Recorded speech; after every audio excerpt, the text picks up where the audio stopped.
Hello बच्चों, मैं संदीप जांगिड़ हमारे अपने यूट्यूब चैनल पर। देखो बच्चों, आपको पहले तो रक्षाबंधन की हार्दिक शुभकामनाएं। आपको ये प्रिपरेशन, अपनी एग्ज़ाम की प्रिपरेशन को पूरा का पूरा अच्छे से बनाए रखना है, ठीक है। और रक्षाबंधन के जो फेस्टिवल, उस फेस्टिवल को अच्छे से एंजॉय करो। उसके साथ साथ आपको जो कोरोना है, उस कोविड-19 है, उसका भी आपको ध्यान रखना है। तो हम जो लास्ट जो 3 वीडियो है, उस वीडियो के अंदर मोल कॉन्सेप्ट के अंदर उनके मोल पढ़े थे। मोल के अंदर हमने वेट पढ़ा था, उसके बाद में हमने वॉल्यूम पढ़ा था, उसके बाद में मोल को हम उसके अंदर क्वांटिटी के टर्म्स के अंदर पढ़ा था। फिर मैंने आपको एक वीडियो के अंदर इन तीनों का इंटर रिलेशन बताया था। एक, आप कैसे नंबर को, आप क्वांटिटी को कैसे आप मोल के अंदर कन्वर्ट कर सकते हो, या फिर वेट को आप नंबर में कैसे कन्वर्ट कर सकते हो, या फिर आपको संख्या को, जो नंबर है, उसको आप वॉल्यूम के अंदर कैसे कन्वर्ट कर सकते हो। यहाँ तक हमने डिस्कस किया था। आज जो हम बात करेंगे वो बात करेंगे स्टोइकियोमेट्री की। किसकी बात करेंगे? स्टोइकियोमेट्री, जिसको कहते हैं रस समीकरण मिति। क्या कहेंगे? रस समीकरण मिति। अब देखो, फर्स्ट तो यहाँ पे स्टोइकियोमेट्री का मीनिंग क्या है, इसकी बात करेंगे। मीनिंग, ठीक है, और इसकी ज़रूरत क्यों पड़ती है, इसको लेके चलेंगे, ठीक है। अब देखो, स्टोइकियोमेट्री से चलने से पहले मैं आपको कुछ और चीज़ बताता हूँ। जैसे हमारे पास में ये कोई रिएक्शन है, जैसे ए, ठीक है, इसी टाइप से बी और बी, ठीक है, ये दोनों मिलकर बनाते हैं ए और बी। क्या बनाते हैं? ए और बी बनाते हैं, ठीक है। जैसे ये कोई केमिकल रिएक्शन दे रखी है, ठीक है। इसी टाइप से मैं यदि और एग्जांपल की बात करूं, जैसे H2 प्लस में Cl2, जिसको मैं ऐसे लिख देता हूं Cl बॉन्ड Cl, ठीक है। ये मिलकर क्या बनाते हैं? जैसे HCl का फॉर्मेशन। क्या? किसका? HCl का, ठीक है। अब देखो, यहाँ पे हो क्या रहा है, यहाँ पे देखो, जो रिएक्शन में पार्टिसिपेट लेते हैं उनको तो उनको कहते हैं हम रिएक्टेंट। क्या कहेंगे? रिएक्टेंट। इनको तो कहेंगे हम अभिकारक। ये तो ये अभिकारक, ठीक है। और जो यहाँ पे रिएक्शन की इस एरो के राइट साइड में है, ये क्या कहलाते हैं? उत्पाद कहलाएंगे, प्रोडक्ट कहलाएंगे। क्या कहलाएंगे? प्रोडक्ट कहलाएंगे, ठीक है। अब देखो, रिएक्टेंट के अंदर देखो कि यहाँ पे क्या है, ए और ए है, इनके बीच में बॉन्ड है, ठीक है। तो ये बॉन्ड यहाँ पे क्या हुआ? क्लीवेज हो, यहाँ पे टूट गया, ठीक है। इसी टाइप से बी और बी है, इन दोनों के बीच का बॉन्ड टूटा, ठीक है। फिर देखो, यहाँ पे बॉन्ड का फॉर्मेशन किस किस के बीच में हुआ? ए और बी के बीच में। किसके बीच में? ए और बी के बीच में। यहाँ पे क्या होगा? बंध का निर्माण हो गया, और बना क्या लिया? यहाँ पे ए बी बना लिया, ठीक है। इसका मतलब है, किसी भी केमिकल रिएक्शन के अंदर यदि आप पूछा जाए कि केमिकल रिएक्शन में होता क्या, रासायनिक अभिक्रिया में क्या होता है, तो रासायनिक अभिक्रिया के अंदर पुराने बंध तो टूटते हैं, पुराने बंध का टूटना तथा नए बंध का निर्माण होना, इसी को हम क्या कहते हैं? रासायनिक अभिक्रिया कहेंगे। क्या कहेंगे? रासायनिक अभिक्रिया कहते हैं, केमिकल रिएक्शन कहेंगे, ठीक है। इसी टाइप से देखो, इस एग्जांपल की मैं बात करता हूँ। यहाँ पे देखो, जो बॉन्ड है, वो बॉन्ड किस किस के बीच में? इस हाइड्रोजन और हाइड्रोजन का जो बंध है, ये टूट गया। इसी टाइप से यहाँ पे क्लोरीन और क्लोरीन का बीच का बंध टूट गया, ठीक है। फिर देखो, ये हाइड्रोजन और ये क्लोरीन, ये दोनों मिलकर यहाँ पे क्या किया? बॉन्ड का फॉर्मेशन किया। क्या किया? बॉन्ड का फॉर्मेशन किया। तो केमिकल रिएक्शन की डेफिनेशन क्या होती है? पुराने बंध का टूटना और नए बंध का निर्माण होना, वो क्या कहलाती है? रासायनिक अभिक्रिया कहलाती है। लेकिन आप देखो, इस एग्जाम्पल की यदि या इसकी बात करो, इस एग्जाम्पल की बात करो, यहाँ पे देखो, प्रोडक्ट की साइड में ए कितने हैं? एक है। लेकिन यहाँ पे देखो, लेफ्ट साइड में रिएक्टेंट के रूप में कितने हैं? यहाँ पे ए 2 है। इसी टाइप से देखो, यहाँ पे बी कितने हैं? 2 है। और यहाँ पे बी कितना है? 1 है। क्या कितना है? 1 है। या फिर इस एग्जाम्पल की बात करो, यहाँ पे हाइड्रोजन 2 है, लेकिन यहाँ पे प्रोडक्ट में देखो हाइड्रोजन कितना है? 1 है। यहाँ पे देखो, क्लोरीन कितने हैं? 2 है, लेकिन यहाँ पे क्लोरीन कितना है? 1 है। इसका मतलब यहाँ पे क्या हुआ? यहाँ पे मास है, उस मास क्या हो गया? डिस्ट्रॉय हो गया। क्या हो गया? डिस्ट्रॉय हो गया, ठीक है। डिस्ट्रॉय का मतलब है खत्म हो गया यहाँ पे मास, ठीक है। और जैसे मास डिस्ट्रॉय, तो यहाँ पे क्या आता है? जो मास कंजर्वेशन रूल है, द्रव्यमान संरक्षण जो रूल है, वो क्या हो जाता है? यहाँ पे फेल हो जाता है। क्या होगा? फेल होता है, ठीक है, क्योंकि दोनों की साइड में देखो यहाँ पे दोनों ए है, यहाँ पे एक ए है, यहाँ पे बी है 2 और यहाँ पे बी कितना है 1 है। तो यहाँ पे मास क्या है इस साइड में ज़्यादा, लेकिन यहाँ पे मास देखो कितना है कम है, और इस वजह से यहाँ पे क्या हो गया मास डिस्ट्रॉय हुआ है। और जैसे मास डिस्ट्रॉय तो यहाँ पे कौन सा रूल फेल हो जाता है, मास कंजर्वेशन क्या हो जाता है, फेल हो जाता है। अब हमको मास कंजर्वेशन करना है तो हम क्या करते हैं, उस केमिकल रिएक्शन को क्या करते हैं, बैलेंसिंग करते हैं। क्या करते हैं, बैलेंसिंग करते हैं। ठीक है, अब देखो यदि आपसे पूछ लिया जाए कि बैलेंसिंग किसका करेंगे, तो बैलेंसिंग हम करेंगे एटम्स का। किसका करते हैं, एटम्स का, परमाणु का। ठीक है, तो देखो फिर से हमको क्या करना है, मास डिस्ट्रॉय हुआ यहाँ पे, और जैसे मास डिस्ट्रॉय हुआ तो इसका मतलब यहाँ पे रूल कौन सा फ्लो हो जाता है, सॉरी फ्लॉप हो जाता है, वो कौन सा है, मास कंजर्वेशन रूल यहाँ पे क्या होता है, फेल हो जाता है। और इस मास कंजर्वेशन के लिए हम क्या करते हैं, उस केमिकल रिएक्शन को क्या करते हैं, बैलेंसिंग करते हैं। और बैलेंसिंग हम किसका करते हैं, एटम्स का करते हैं। किसका करेंगे, एटम्स का। अब देखो कुछ महानुभाव क्या करते हैं, बैलेंसिंग कैसे करते हैं, जैसे सपोज करो मैं आपको एक एग्जांपल और देता हूँ। जैसे हमारे पास में H2 प्लस में O2, ये मिलकर क्या बनाते हैं, H2 बनाते हैं। क्या बनाते हैं, H2। तो अब देखो यहाँ पे इस साइड में हाइड्रोजन कितने हैं, 2, इस साइड में हाइड्रोजन कितने हैं, 2। ठीक है, हाइड्रोजन तो बैलेंस है। ठीक है, जैसे मैं ऑक्सीजन की बात करूँ तो इधर ऑक्सीजन कितने हैं, 2, इधर ऑक्सीजन कितना है, 1 है। तो कुछ महानुभाव क्या करते हैं, यहाँ पे इसको यहाँ पे 2 लगा देते हैं। क्या हो गया, 2 लगा दिया। लेकिन हमको ये क्या है, एक केमिकल रिएक्शन को बैलेंसिंग करने का क्या है, गलत तरीका है। क्यों, देखो हम फॉर्मेशन किसका कर रहे थे, H2 प्लस में O2 मिलकर यहाँ पे फॉर्मेशन कर रहे थे किसका, H2 का। किसका है, H2 का। लेकिन हमने यहाँ पे देखो ये 2 लगा के हमने क्या किया, इसका मोलिकुलर फॉर्मूला क्या कर दिया, चेंज कर दिया।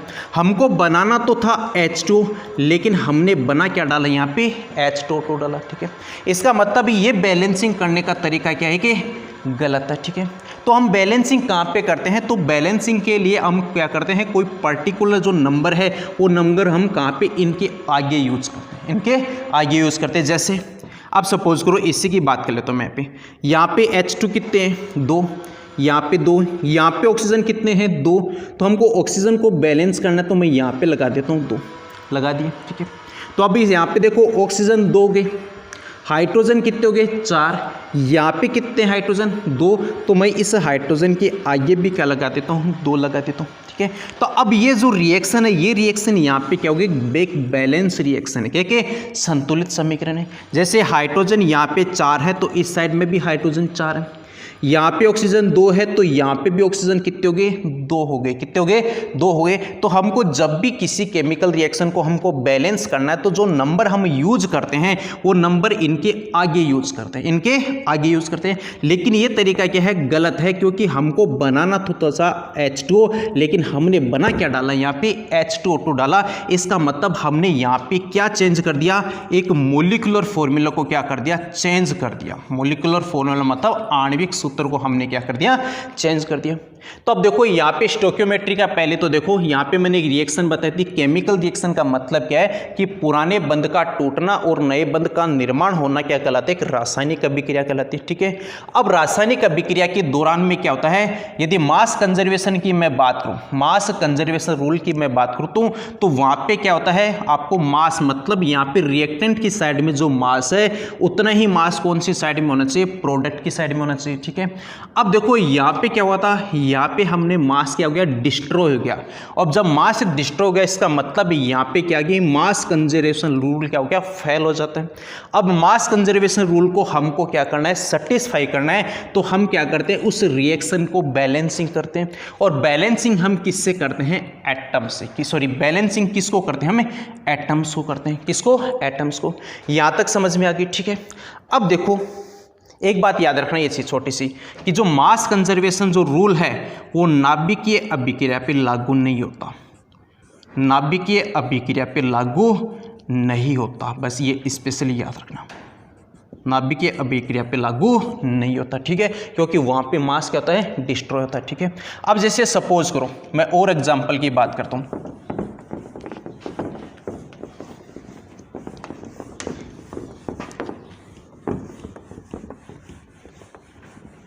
जैसे हमारे पास में कोई एग्जाम्पल है एक और, जैसे N2 प्लस में H2, ये मिलकर बनाते हैं NH3।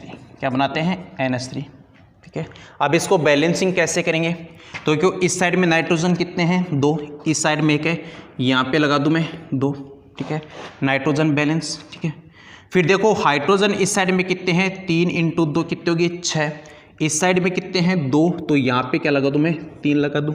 ठीक है, तो नाइट्रोजन 2, हाइड्रोजन 6, इसका मतलब यहाँ पे क्या है कि बैलेंसिंग है। क्या है कि बैलेंसिंग है। ठीक है, अब देखो हमने यहाँ पे सपोज करो इसके आगे मैं ऐसे 1 रख देता हूँ। ठीक है, यहाँ से नाइट्रोजन 2, इस साइड में भी 2, यहाँ पे हाइड्रोजन 6, तो यहाँ पे भी हाइड्रोजन कितने हो गए? 6 हो गए। ठीक है, अब देखो हमने जो ये नंबर यूज किए बैलेंसिंग के दौरान, ये नंबर यूज किए, जैसे यहाँ पे है 1, यहाँ पे है जैसे 3, और यहाँ पे जैसे है ये 2। क्या है? ये 2। इन नंबर्स को क्या कहते हैं? इन नंबर्स को कहा जाता है स्टोइकियोमेट्रिक कोफिशिएंट। क्या कहेंगे? स्टोइकियोमेट्रिक कोफिशिएंट कहेंगे, कोफिशिएंट कहते हैं। ठीक है, अब देखो ये स्टोइकियोमेट्रिक कोफिशिएंट बताते क्या हमको? क्या बताएंगे? इसकी बात करेंगे। ठीक है, देखो हमने जो ये नंबर जो यूज किए, ये नंबर क्या कहलाते हैं? ये नंबर कहलाते हैं स्टोइकियोमेट्रिक कोफिशिएंट कहलाते हैं। और ये नंबर कब? ये नंबर तब आएंगे जब हम रिएक्शन को क्या कर लेते हैं? बैलेंस कर लेते हैं। क्या कर लेते हैं? बैलेंस कर लेते हैं। ठीक है, अब ये नंबर क्या बताते हैं इसकी बात करते हैं यहाँ पर। जैसे सपोज करो हमने यही एक केमिकल रिएक्शन लेके चल रहे हैं। ठीक है, N2 प्लस में 3H2 इक्वल में क्या हो गया? 2NH3। इसका मतलब क्या है? इसकी मैं बात करूं तो इसका एक मोलिक्यूल्स ऑफ N2, नाइट्रोजन का एक अणु, इसी टाइप से हाइड्रोजन के 3 अणु, 3 मोलिक्यूल्स ऑफ हाइड्रोजन 3 अणु। ठीक है, ये मिलकर क्या बनाते हैं? ये बनाते हैं 2 molecules of NH3, 2 molecules of NH3। मतलब एक अणु नाइट्रोजन का, 3 अणु हाइड्रोजन के, ये मिलकर क्या बनाते हैं? ये बनाते हैं 2 मोलिक्यूल, 2 अणु किसके बनाते हैं? अमोनिया के बनाते हैं। ठीक है, अब देखो इसी को यदि सपोज करो मैं इस नंबर को डबल कर दूं, इसको डबल किया, मतलब यहाँ पे मैं बोल दूं कि 2 मोलिक्यूल्स ऑफ N2, मतलब नाइट्रोजन के 2 अणु, इसको मैंने यहाँ से क्या किया? डबल किया। और जैसे ये डबल किया तो हमारे पास में ये मोलिक्यूल्स भी क्या हो जाते हैं? डबल हो जाएंगे। क्या होंगे? डबल हो जाते हैं। तो अब यहाँ पे कितने हो गए? 6 मोलिक्यूल्स ऑफ हाइड्रोजन के 6 अणु। अब यहाँ पे 2 अणु तो नाइट्रोजन के, 6 अणु यहाँ पे क्या हो गए? हाइड्रोजन के। तो ये मोलिक्यूल्स भी यहाँ पे क्या हो जाते हैं? डबल हो जाते हैं। अब कितने बनेंगे? 4 मोलिक्यूल्स ऑफ NH3 का फॉर्मेशन होगा। किसका है? 4 मोलिक्यूल्स ऑफ NH3 का फॉर्मेशन है। ठीक है, अब देखो यदि सपोज करो मैं इसको नंबर्स में लेके चलूँ, इसकी बात करूँ, यदि मैं बात करूं कि Na मोलिक्यूल, Na का मतलब क्या है? अवोगाद्रो संख्या। यदि मैं बात करूं कि Na मोलिक्यूल्स ऑफ नाइट्रोजन के Na मोलिक्यूल। ठीक है, इसी टाइप से हाइड्रोजन के कितने आएंगे? 3 Na मोलिक्यूल्स। कितने आएंगे? 3 Na मोलिक्यूल्स ऑफ हाइड्रोजन। ठीक है, Na तो नाइट्रोजन के हैं, 3 Na किसके हैं? हाइड्रोजन के। ये मिलकर क्या बनाएंगे? ये बनाते हैं 2 Na मोलिक्यूल्स ऑफ NH3। किसकी बात करूं मैं? अमोनिया की यहाँ पे। ठीक है, जैसे सपोज करो यदि मैं मोलिक्यूल्स में लेके चल रहा तो 1 मोलिक्यूल नाइट्रोजन, 3 मोलिक्यूल्स यहाँ पे हाइड्रोजन, ये मिलकर क्या बनाते हैं? 2 मोलिक्यूल से अमोनिया के बनाते हैं। इसी टाइप से यदि मैं इनको डबल कर देता हूँ, इनके मोलिक्यूल्स को मैंने डबल किया, तो यहाँ पे ये डबल हुआ 2 मोलिक्यूल्स ऑफ नाइट्रोजन, तो ये भी कितने हो गए? डबल हो गए 6 मोलिक्यूल ऑफ हाइड्रोजन। ये मिलकर अब क्या बनाएंगे? 4 मोलिक्यूल्स ऑफ NH3 के बनाएंगे, अमोनिया के बनाएंगे। ठीक है, अब यदि सपोज करो इसको मैं नंबर्स में लेके चलता हूं तो यहाँ पे देखो Na मोलिक्यूल्स ऑफ नाइट्रोजन के कितने मोलिक्यूल्स हैं? Na। इसी टाइप से यहाँ पे क्या बनेगा 3 Na molecules of hydrogen. Hydrogen के कितने मोलिक्यूल है 3 Na मोलिक्यूल्स हैं। तो ये मिलकर क्या बनाएंगे, ये बनाते हैं 2 Na molecules of NH3। NH3 का कितने मोलिक्यूल्स यहाँ पे बना रहे हैं 2 Na बनाते हैं, क्या बनाएंगे 2 Na। अब देखो इसको हम एक तरीके से और बहुत बता सकते हैं इस स्टोइकियोमेट्रिक कोएफिशिएंट को। जैसे सपोज करो हमने यहाँ पे क्या लिखा है मोलिक्यूल्स में, तो हमने यहाँ पे पढ़ा था कि एक मोल बराबर किसके होता है Na के। किसके है Na के, जिसको हम बोलते हैं अवोगाद्रो संख्या कहते हैं। तो मैं यहाँ पे लिख सकता हूँ कि एक मोल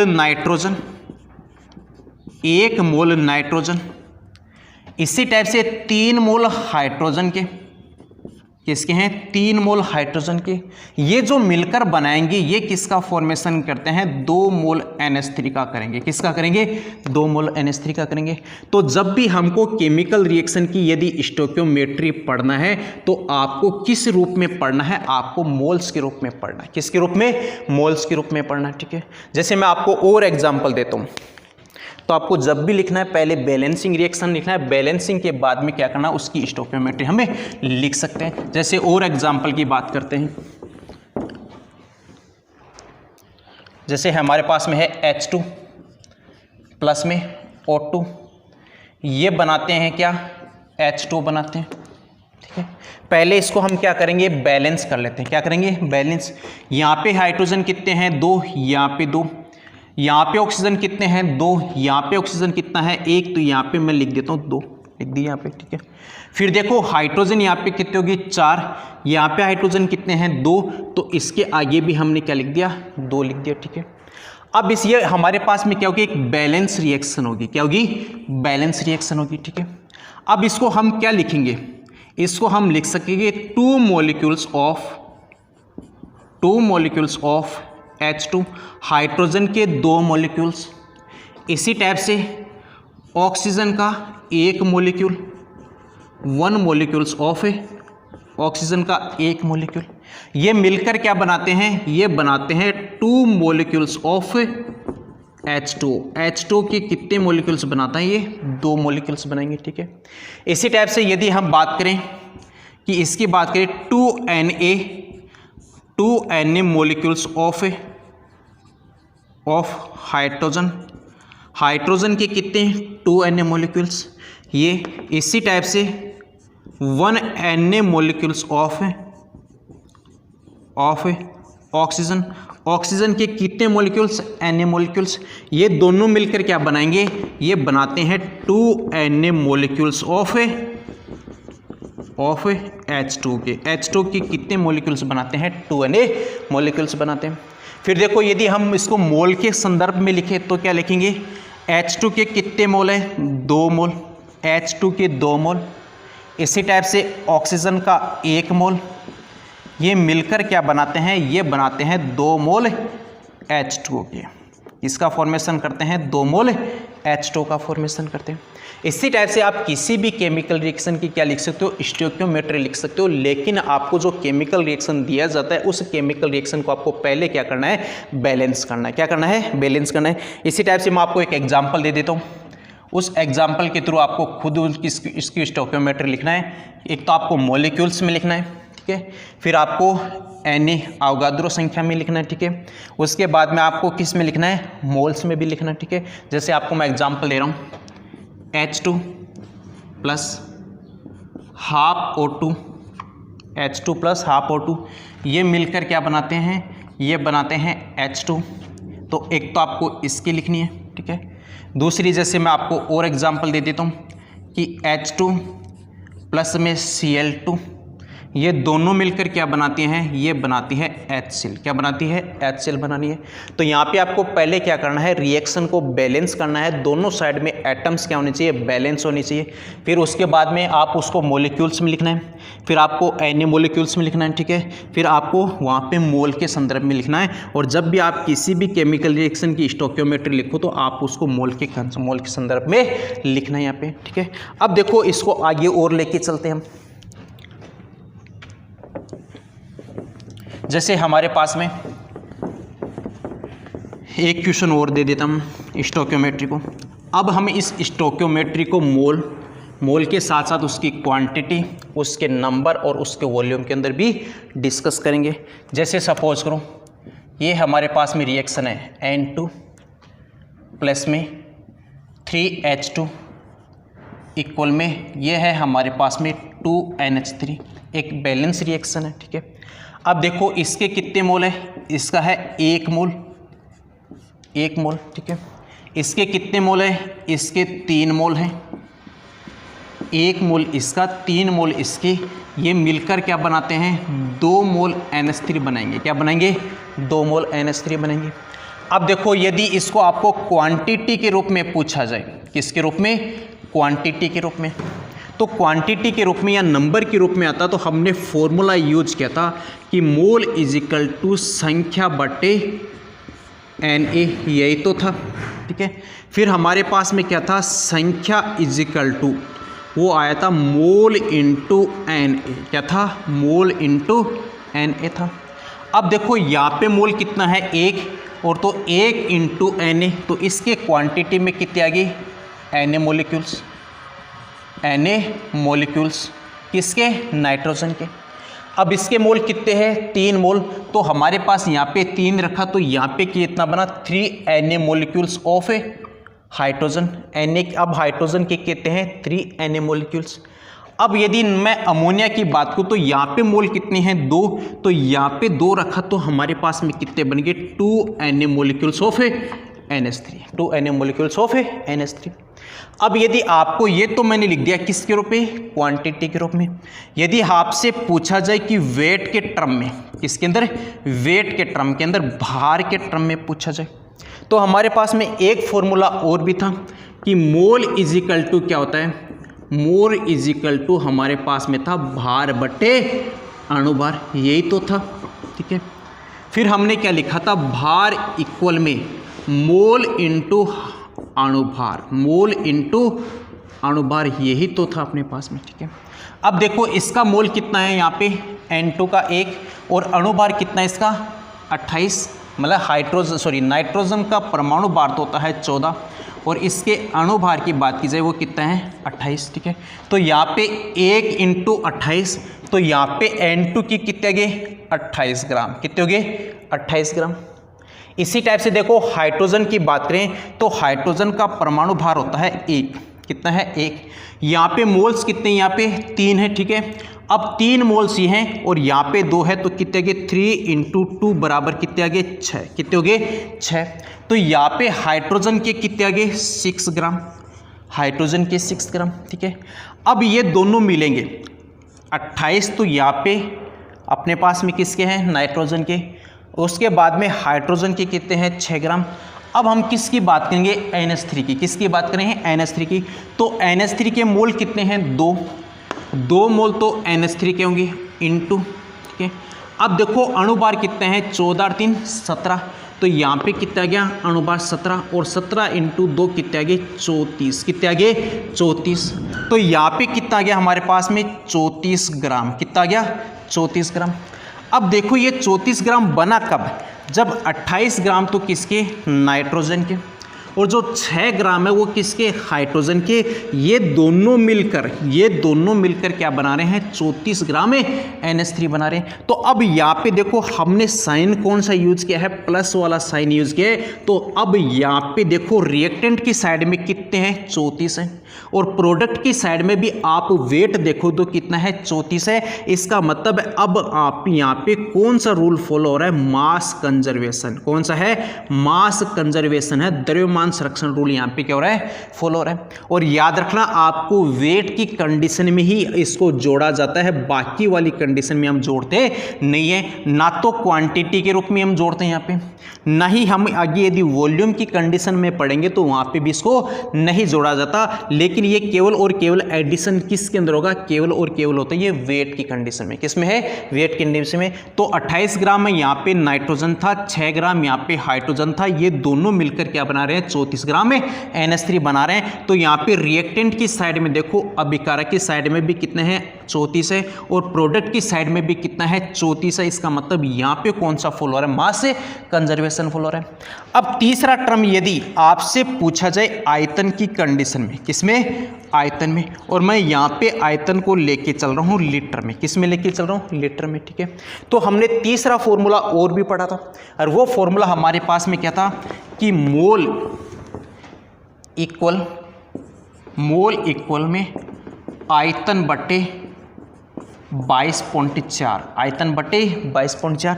लेकिन ये खास बात याद रखना, ये जो आयतन हम कैलकुलेट कर रहे हैं वो कौन सी कंडीशन पे हम कर रहे हैं, STP पे। किस पे है, STP पे। तो यहाँ पे क्या आ गया अपने पास में, आयतन is equal to mole into 22.4।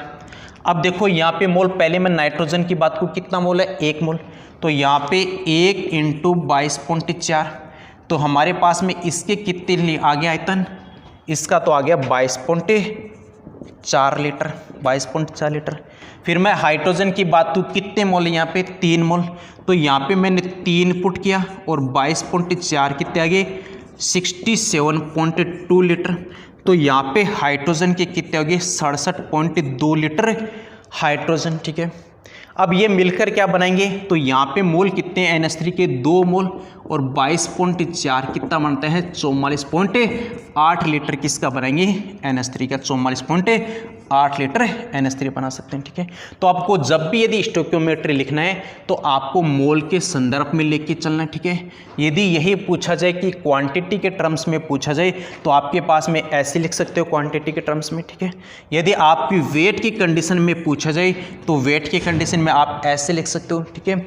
और यदि आपको वॉल्यूम की कंडीशन में पूछा जाए तो वॉल्यूम की कंडीशन में आप ऐसे लिख सकते हो। लेकिन एक खास बात याद रखना कि जो मैं बात कर रहा हूँ कि इसकी भार की कंडीशन में, तो यहाँ पे भार की कंडीशन में मास कंजर्वेशन रूल फॉलो होता है। इस वजह से यहाँ पे जो रिएक्टेंट वाला जो वेट होता है वो क्या होगा, जुड़ेगा, ठीक है। उसके बाद में ये रिएक्टेंट वाला वेट है, ये बराबर किसके आएगा, ये प्रोडक्ट वाले वेट के बराबर आएगा। उसी को हम क्या बोलते हैं, मास कंजर्वेशन रूल कहेंगे। क्या कहेंगे, द्रव्यमान संरक्षण नियम कहते हैं। अब मैं आपको एक एग्जाम्पल और देते हो, तो उसको आपको लिखना है किस रूप में, आपको पहले मोल की कंडीशन में, फिर इसको क्वांटिटी में, फिर उसको आपको वेट में लिखना है, फिर आपको उसको किस में लिखना है, वॉल्यूम में लिखना है। तो आपको मैं एक क्वेश्चन दे देता हूं ऐसे,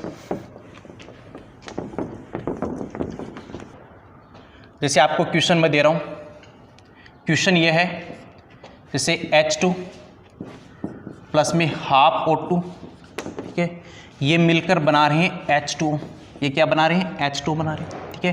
तो आपको इसकी स्टोइकियोमेट्री लिखना है, पहले किस में, आपको इसको मोल में लिखना है, ठीक है। मोल में कैसे लिखोगे, उसके बाद में इसको लिखना है क्वांटिटी के रूप में, क्वांटिटी या फिर नंबर के रूप में, ठीक है। जैसे जो लास्ट क्वेश्चन में बताया सेम वैसा का वैसा करना, ठीक है। फिर इसके बाद भी आपको थर्ड लिखना है, वो किस के रूप में, वेट के रूप में, भार के रूप में लिखना है। थर्ड किसके रूप में लिखोगे, भार के रूप में, ठीक है। और जो चौथा लिखना है आपको वो लिखना है आयतन के रूप में, किसके रूप में, आयतन के रूप में। और आयतन में आपके लेके चलेंगे लीटर, क्या लेके चलते हैं, लीटर, ठीक है। तो आपको इस रिएक्शन को आपकी स्टोइकियोमेट्री लिखना है। आपको पहले मोल में, फिर उसके बाद में क्वांटिटी में, फिर उसके बाद में वेट में, उसके बाद में हम किस में, वॉल्यूम की बात करेंगे, ठीक है। तो आपको क्या करना है, पहले इस रिएक्शन को क्या करना है, बैलेंस करना है। बैलेंस का मतलब दोनों साइड में एटम्स क्या होने चाहिए, सेम होने चाहिए, ठीक है। अब ये हमने बात की थी स्टोइकियोमेट्री की, ठीक है। अब देखो किसी भी केमिकल रिएक्शन की स्टोइकियोमेट्री कैसे लिखते हैं उसकी और बात करते हैं आगे, ठीक है। जैसे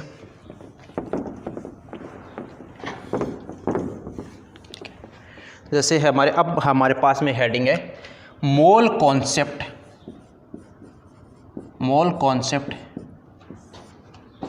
विथ केमिकल रिएक्शन। अब आपको केमिकल रिएक्शन में क्या करना है, मोल कॉन्सेप्ट को क्या करना है, लागू करना है। क्या करना है, लागू करना है, ठीक है। अब देखो मैं आपको एक छोटी सी बात और बता देता हूँ। जैसे हमने एक रिएक्शन की बात की थी कि H2O2 ये मिलकर क्या बनाते हैं, H2 बनाते हैं, ठीक है। अब देखो बैलेंस करने के बहुत सारे तरीके होते हैं। बहुत सारे तरीके कैसे भी आप इसको बैलेंस कर सकते हो, ठीक है।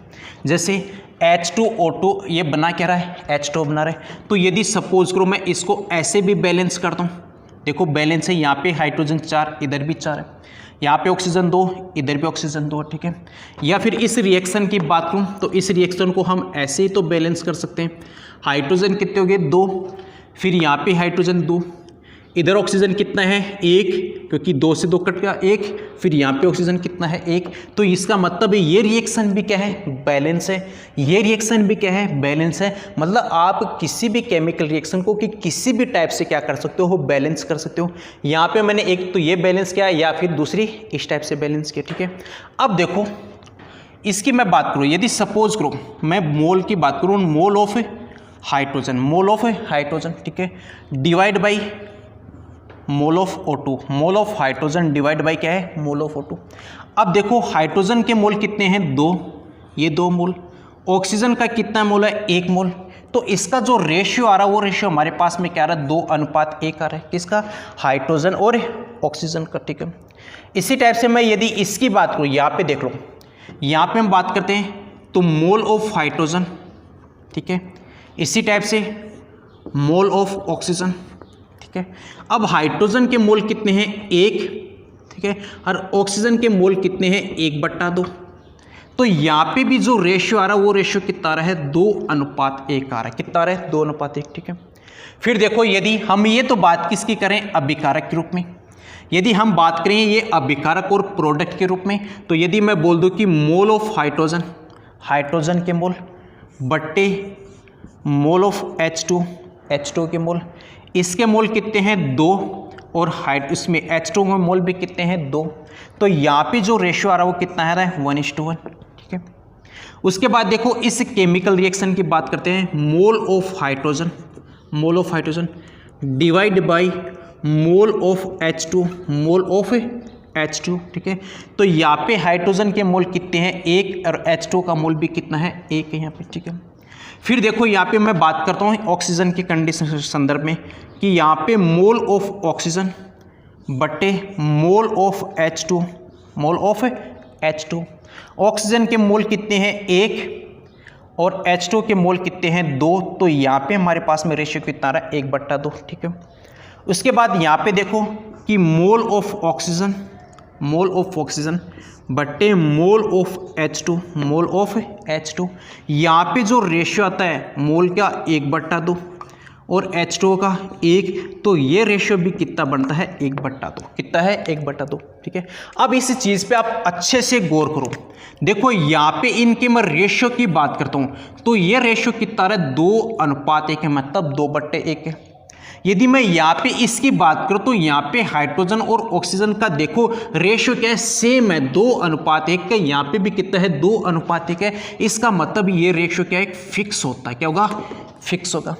यहाँ पे भी ये रेशियो क्या होगा, एक फिक्स होगा, क्या होगा, फिक्स रेशियो, ठीक है। इसी टाइप से यदि मैं यहाँ पे बात कर रहा हूँ हाइड्रोजन की और H2 की मैं बात करूँ तो हमारे पास में ये रेशियो कितना आ रहा है 1:1 आ रहा है, ठीक है। तो आप यहाँ पे भी देखो, यहाँ पे H2 और यदि H2 और H2 की बात करें तो यहाँ पे भी हमारे पास में रेशियो कितना आ रहा है 1:1 आ रहा है, मतलब यहाँ पे भी जो रेशियो है वो रेशियो क्या है, फिक्स है, यहाँ पे क्या है, फिक्स है, ठीक है। अब देखो थर्ड में बात करूँ, जैसे यहाँ पे हम O2 और H2 के मोल का अनुपात की बात करें तो ये अनुपात हमारे को कितना आता है, या हमारे पास में आता है 1:2, 1/2, ठीक है। या फिर मैं इस टर्म्स की बात करूँ तो यहाँ पे भी अनुपात कितना है 1:2 है, कितना है 1:2 है, ठीक है। इसका मतलब क्या है, इसका मतलब ये है कि आप किसी भी केमिकल रिएक्शन को आप कैसे भी बैलेंस करो, उनका जो रेशियो है वो रेशियो हमेशा क्या होता है, फिक्स होगा, क्या होगा, फिक्स होगा। अब यदि आप इस H2 को, यदि आपको हाइड्रोजन और ऑक्सीजन मिलकर H2 बना रहे हैं, इस केमिकल रिएक्शन को मैं यदि इस टाइप से बैलेंस करता हूँ, ठीक है, या फिर मैं इसी को H2 प्लस में O2 मिलकर ये H2 बना रहे हैं, इस केमिकल रिएक्शन को मैं इस टाइप से भी बैलेंस कर सकता हूँ, ठीक है। तो मतलब आप कैसे भी बैलेंस करो तो यहाँ पे H2 और O2 का जो रेशियो वो रेशियो हमेशा 2:1 होगा, ठीक है। फिर यहाँ पे देखो H2 और H2 का जो रेशियो है वो हमेशा कितना आ रहा है, 1:1 आ रहा है। यहाँ पे भी कितना है, 1:1 आ रहा है, ठीक है। या फिर यहाँ पे देखो O2 और H2 का जो रेशियो है वो रेशियो भी कितना है, 1:2 आ रहा है। और यहाँ पे भी देखो 1:2 आ रहा है। इसका मतलब यदि आप स्टोइकियोमेट्रिक कोफिशिएंट यदि आपने चेंज किया है तो इसका मतलब फिर भी यहाँ पे जो इनका रेशियो होता है वो रेशियो क्या होता है, फिक्स होगा। क्या होगा, फिक्स होगा। तो यहाँ पे देखो जब भी यदि आपसे पूछा जाए कि आपको जब भी यदि कोई भी रिएक्शन को, केमिकल रिएक्शन को आप बैलेंस करते हो, लेकिन याद रखना उनका जो रेशियो होता है वो रेशियो हमेशा क्या होता है, फिक्स होगा। चाहे आप उसको कैसे भी बैलेंस कर रहे हो, ठीक है। अब देखो इसकी जो आगे की बात करेंगे वो हम नेक्स्ट वीडियो के अंदर और डिस्कस से करेंगे। मोल कॉन्सेप्ट है और उस मोल कॉन्सेप्ट को हम केमिकल रिएक्शन के अंदर कैसे लागू करते हैं, तो इसकी हम जो नेक्स्ट वीडियो है उस नेक्स्ट वीडियो के अंदर डिस्कस करते हैं। और आपको फिर से एक बार रक्षाबंधन की बहुत बहुत हार्दिक बधाइयाँ।